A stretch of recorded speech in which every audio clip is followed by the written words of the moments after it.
If you're a Raiders fan, then join the Raiders Report family. We are 660 subscribers away from 80,000. We're the #1 most watched Raiders channel for a reason. News, rumors, videos every single day. So if you bleed silver and black, then hit that big red button that says subscribe.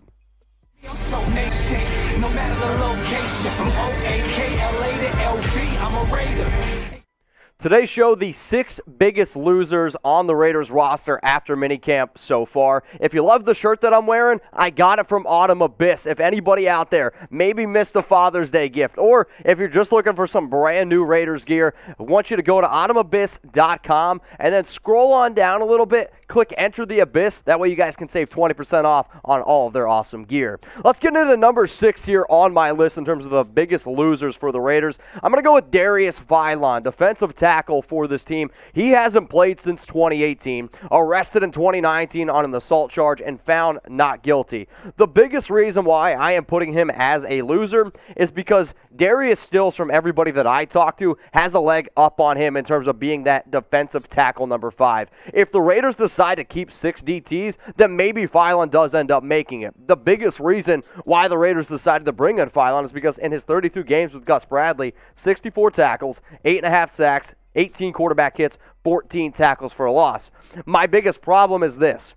When I did my 53-man roster projection, I had the Raiders only keeping 5 defensive tackles. And if that's the way it goes, I personally believe that Philon then is going to be the odd man out. The fact that Stills started the season out as number 79, and the fact that the Raiders have already let him change it back to 56, which is what he wore at West Virginia, indicates to me that Stills is doing the right things. I've actually also talked to a few Raiders players that said, yeah, he's got Stills looks really, really good. So in terms of overall production, overall of everything happening, I believe that Stills does have that leg up on him, which is why Darious Philon is going to be my very first loser here on the show. So now let's go to this question here. You got to pick one to keep, Philon type P or Darius Stills type S. When you look at the Gus Bradley system, he wants to be able to keep a lot of his defensive tackles pretty fresh, and I do think that's going to come down to at least keeping 5. Probably between one of these guys, because I got Kendall Vickers as the DT4.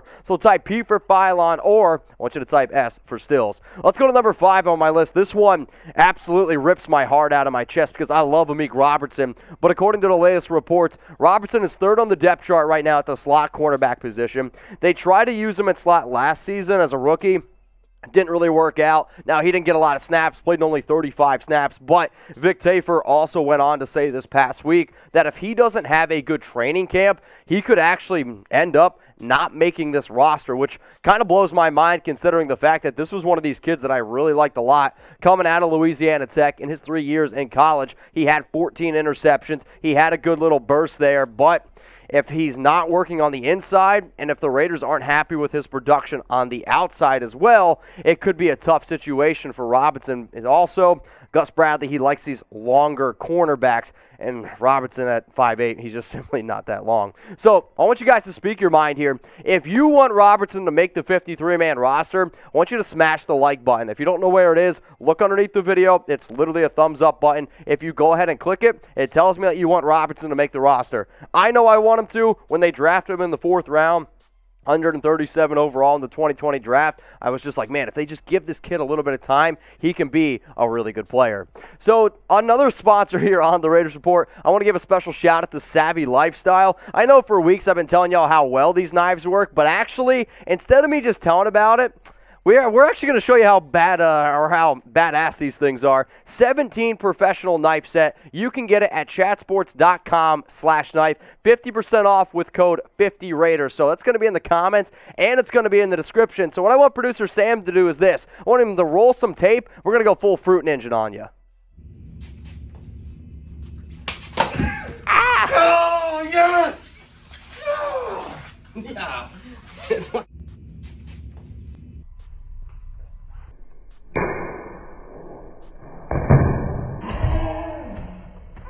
Oh, yes! As you guys can see, it worked pretty well, and I have the Apple right here to be able to prove it. This thing cuts super, super well. I'm telling you what right now. The only reason why this Apple looks gross is because of our green screen right now. But it is usually $99.99. We cut those prices down, and we cut some apples as well. You can get it for $49.99, but again, it is at the link below, chatsports.com/knife. Code 50Raiders, and if some of these offseason losers don't start to step it up, they might get cut by Savvy Lifestyle too. Let's go to number 4 here on the list. I'm going to go Dallin Leavitt, a player that I interviewed last season, a guy who's a really good special teams warrior and a safety. The biggest issue for him is this. He made the 53 last season.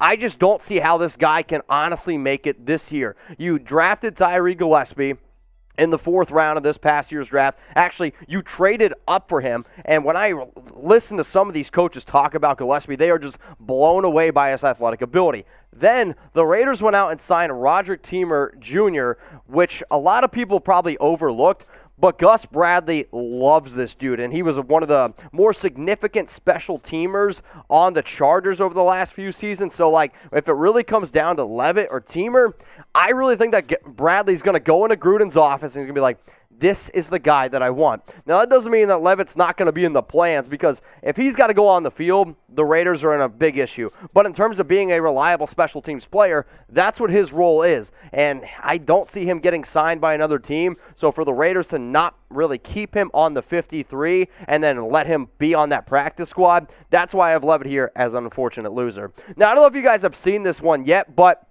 earlier in the week, I did a Raiders 5 offseason winners. Usually when I make loser videos, people are like, Mitch, you're an idiot. I don't like you, this and that. It's all good. I'm used to it. But if you haven't subscribed to the Raiders Report yet, it's just another reason to go ahead and check out the video, because this one came up literally 3-4 days ago. I'm losing track of my days at this point. Bottom line is this. We make a bunch of videos, and if you watch this loser video, I also want you to go check out the 5 offseason winners. The 3 biggest losers on the Las Vegas Raiders so far after minicamp. Number 3 on my list is Divine Deablo. Now, a lot of people are going to be like, wait a minute, Mitch. How can Divine Deablo be a loser if he hasn't even stepped on the field yet at minicamp? Well, that's actually one of the reasons why I have him as a loser. I love this kid coming out of Virginia Tech. Super versatile, a bigger player, can play linebacker, can play safety. They're going to use him all over the football field. The issue is this. He is a rookie, and he is still not out there on the field. The Raiders signed Dallin Leavitt this offseason.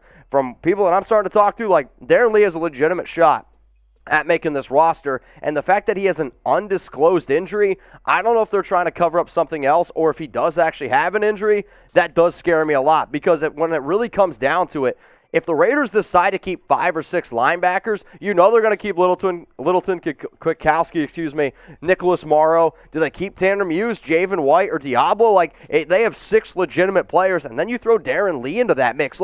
We have a crowded linebacker room. Now, don't get me wrong, it's a good problem to have, but it is also a problem for Deablo. Honestly, though, I hope my man Double D's can get it together. All right, here's some other offseason losers. Keisean Nixon, Dominik Eberle, just simply because they gave Daniel Carlson a nice little contract. Brandon Parker, the fact that they decided to bring back Sam Young, and realistically, the Raiders have been getting rid of that entire 2018 draft class. That could be bad news for Parker. Keelan Doss is actually losing a step to not only Marcel Aitman, but also Dylan Stoner, and then James over here, another linebacker. I mean, you're just talking about so many linebackers on this team. I just don't see how he can make it, and not too great. The next player coming up here at number 2, it's Isaiah Johnson. Kind of the same thing what Diablo's dealing with. He just hasn't practiced yet during minicamp, which is obviously a little bit of a red flag, because from what I hear, he doesn't really have an injury. Sure, he was at the facility, but he's not on the field. The fact that he's not on the field, and the Raiders have done everything in their entire power, if you will, to go out and sign all these corners,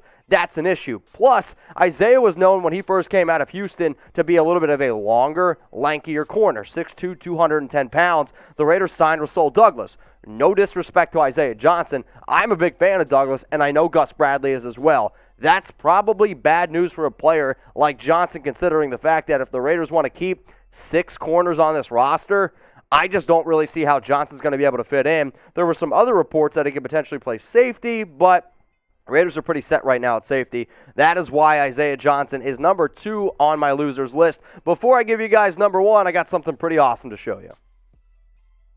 All right, another one of our sponsors, AutumnAbyss.com. I'm wearing the shirt right now. If you guys want to go ahead and get the Tom Flores hoodie, you can do that as well. It is at AutumnAbyss.com. And if you want to save 20%, click Enter the Abyss. It is on their website. Also, shout out to these guys. Not only do they watch the Raiders Report, not only are they diehard fans, proceeds or portions of their proceeds with every single shirt or hoodie that they sell goes to a certain charity, if you like. The Tom Flores hoodies, portion of the Tom Flores hoodie sales go to the Tom Flores Foundation. They have just so many different foundations that they donate to. If you want a new shirt, they feel better than dry fit, AutumnAbyss.com. The biggest loser right now for the Raiders offseason, it's got to be Damon Arnette. And I hate saying this because if there's anybody that's been probably the hardest on Arnette, it is actually probably me in terms of all the people that cover the Raiders. But the reason why now it's even probably more of an issue is because guys like Vic Tafur have literally said Damon Arnette is already an afterthought, considering the fact that the Raiders drafted him 19 overall, first-round pick, and the 2020 draft, and he's already being considered an afterthought. That scares me. Multiple coaches have come out and said that they're worried about his dedication. I know I was getting ripped earlier in the offseason saying, sounds like this kid's a little bit more interested in being a rapper than being a football player. Now, he has put on some weight. He's finally back to his 195, which is what he was at the Combine. But Casey Hayward's going to play outside cornerback. Mullen's going to play outside cornerback. Where does that leave Damon Arnette? The fact that the Raiders would rather, and yes, the reports right now are indicating that they would rather throw out Nevin Lawson, rookie Nate Hobbs, and then even Amik Robertson over Arnette in the slot. If that doesn't scare the hell out of you, then I don't know what it is. So Arnette was a player that I hope could get it turned around. I know he had a cast on his arm last year. I know it was a weird year due to COVID, but the fact that he's already been an afterthought makes him by far the biggest loser so far. So what I want you guys to do is this. Let me know down in the comments section who is the Raiders' biggest offseason loser so far, because we always say this, like, this show is meant to give the nation a voice. I like talking, but I don't like talking to myself. So I'm looking at you. I want you to go down in the comments and let me know. Biggest offseason loser so far. So now we're going to look at 1, 2, and 3. I got Arnette, Isaiah Johnson, Divine Deablo. If you made it this far in the video, if you could please drop me a like. Let's now go to number 4, 5, and 6 on my list here of my Raiders offseason losers so far. We got Dallin Leavitt, Amik Robertson, Darious Philon. And again, guys, if you could, please share this video on social media. Let's continue to grow the Raiders Report.